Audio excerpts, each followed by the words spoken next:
In the center of a bustling city, where modern glass buildings stretched towards the sky and the streets pulsed with life, there stood a sleek new clothing store. The shop, called Crescent Apparel, had quickly become known for its impeccable uniforms and polished customer service. Parents brought their children here at the start of every school year, eager to buy pristine blazers and crisp button-down shirts. Its glass storefront gleamed beneath the afternoon sun, immaculate displays a promising quality to anyone who passed by. That day, as the sun hung high in the sky, casting a golden haze over the sidewalks and painting long shadows that stretched beyond the edges of buildings, a young black girl named Aaliyah Johnson made her way toward the store. She was 12 years old, her slender frame carrying the energy of youth, but also a quiet determination that many adults still lacked. Her sneakers made a steady, rhythmic sound against the concrete, her backpack bouncing slightly against her back. Aaliyah wasn't like most of the children who usually came to Crescent Apparel. There was something deliberate about the way she walked, something purposeful about the way she held her chin a little higher. Today was supposed to be a simple day, a routine errand to buy her new school uniform.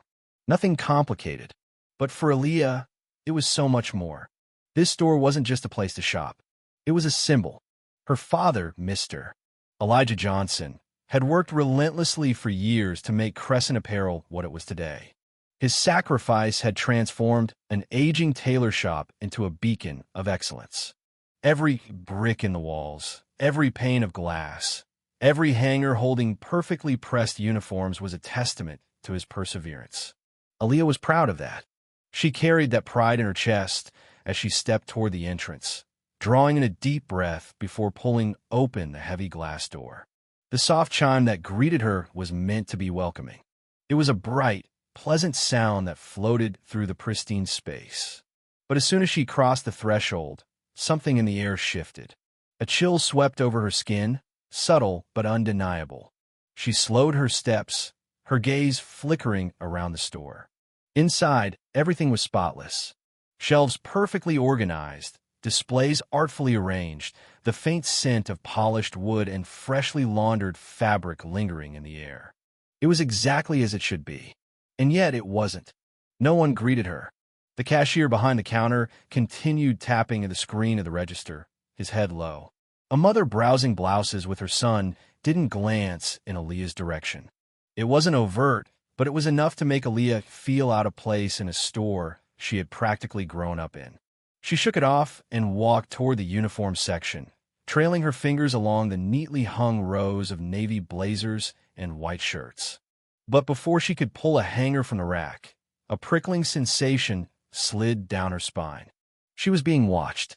Turning slowly, she met the gaze of Marjorie Fields, the store manager. Marjorie stood several feet away, her arms crossed tightly, lips pressed into a thin, hard line. Her pale blue eyes locked onto Aaliyah with an intensity that sent a wave of discomfort through her. There was no kindness in that stare. Only cold appraisal. Aaliyah knew that look. She had seen it before.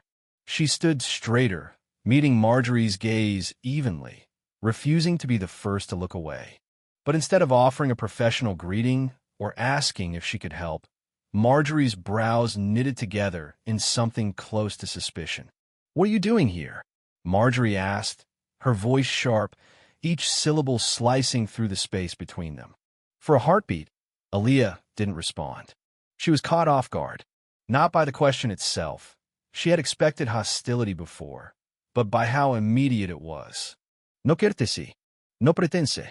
I'm here to buy a uniform," Aaliyah said, her voice steady, though her grip on the fabric in her hand tightened just slightly. Marjorie scoffed, unfolding her arms slowly and taking a step forward. "This store isn't for you," she said in a tone that made Aaliyah's stomach turn. "If you're looking for cheaper options, there's a discount store 2 blocks down." There it was. The assumption. The quiet accusation that Aaliyah didn't belong. She felt heat rising in her chest, her pulse quickening. But she forced her shoulders back. "I have money," she said firmly, "and I have every right to be here." Marjorie's lip curled into a sneer. We don't have time for games, she said. If you're not buying anything, leave. This store is for customers who can afford it. Aaliyah's fists clenched at her sides. Her father had built this place. He had spent sleepless nights perfecting every detail, ensuring it was a store for everyone, no matter their background. And yet, here she was, being told she didn't belong. She took a deep breath. You don't even know who I am, she said quietly. Oh, Marjorie replied, her voice dripping with disdain. I know exactly who you are. Just another girl thinking she can take what she doesn't deserve. The word struck Aaliyah like a slap, but she refused to look away. She stood her ground, even as Marjorie turned and gestured to the security guard. Call the police, Marjorie said without hesitation.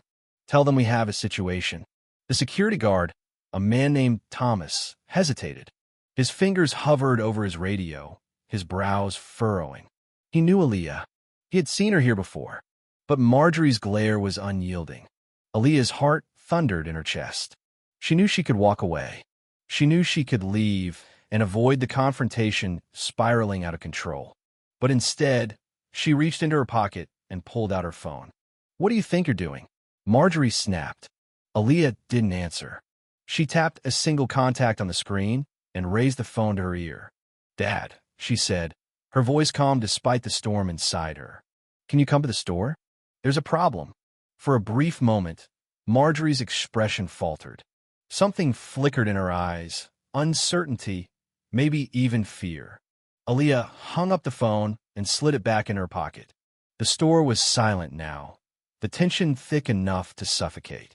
You really think calling someone is going to change anything? Marjorie sneered.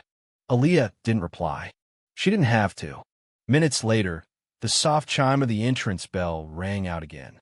A man entered, tall and broad-shouldered, dressed in a tailored charcoal suit. Elijah Johnson moved with quiet authority, his presence commanding attention without needing to speak. He took in the scene in a heartbeat. His eyes passed over the frozen cashier, the staring customers, and finally landed on his daughter. His expression softened, if only slightly. Then he turned to Marjorie. Are you the manager here? He asked, his voice low, calm. I am, Marjorie replied. But her confidence was slipping. She could feel it. Elijah looked at Aaliyah. Tell me what happened. And so, Aaliyah told him. Every word, every look, every accusation. When she finished, the silence in the store was absolute. Elijah's gaze returned to Marjorie. Is this true? Marjorie hesitated. I was following store policy, she stammered. You thought she was what? Elijah pressed. I didn't know she was your daughter. The words hung in the air like a stain. Elijah's eyes darkened. And if she wasn't my daughter? If she was just another black girl walking into this store, would you have treated her differently? Marjorie had no answer. Her silence was answer enough. You're fired, Elijah said quietly. The gasp from the crowd was almost simultaneous. Marjorie paled, her body rigid with shock. No, she whispered. I didn't know. It doesn't matter, Elijah said. Leave. Marjorie stumbled toward the door.